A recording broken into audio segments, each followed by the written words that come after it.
మీలో ఎవరు ఈ టైప్ ఆఫ్ కేక్ కటింగ్ చూసుంటారు? బెట్ కాస్తున్నా ఏంటిదో చూసేయండి. ఏంటి బర్త్డే అన్నారు, కేక్ కటింగ్ అన్నారు, పనసకాయ చూపిస్తున్నారు అనుకుంటున్నారా? ముందే చెప్పాగా మీరు ఎప్పుడు ఎక్కడ చూసుండ్రు అని. అదే ఇది పనసకాయ కటింగ్ అనమాట. నాకైతే ఈ ఆయిల్ పూసుకున్నంత సేపు కేరళ ఆయిల్ సీన్ నమో వెంకటేశ్ అదే గుర్తొచ్చింది. ఆల్రెడీ 2 halves గా ఉన్న కాయని కట్ చేస్తున్నామని మా చెల్లి చూడండి ఎలా అగతాలు చేస్తుంది. కమల్ హాసన్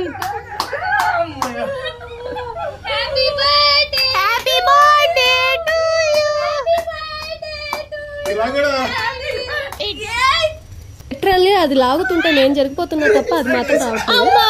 మేము ఒక పక్క ఇంత కష్టపడుతుంటే మా మమ్మీ చూడండి వెనకాల నుంచి ఎంత ఎంటర్టైన్ చేస్తుందో మమ్మల్ని. ఆడుతూ పాడుతూ పని చేస్తుంటే అలుపు సలుపేమున్నది. కట్ చేసే ప్రాసెస్ లో ఒక్కొక్కటి వేస్తానే ఉన్నాం. ఇంత కష్టపడ్డాక తెలిసింది ఏంటంటే ఇంకెప్పుడు పనసకాయ కొనకూడదు, తొనలే కొనుక్కోవాలి అని. ఎంత కష్టమో కదా. ఇంతకీ మీలో ఎప్పుడైనా ఎవరైనా ఇలా ట్రై చేస్తారా? కామెంట్ సెక్షన్ లో కామెంట్ చేసేయండి.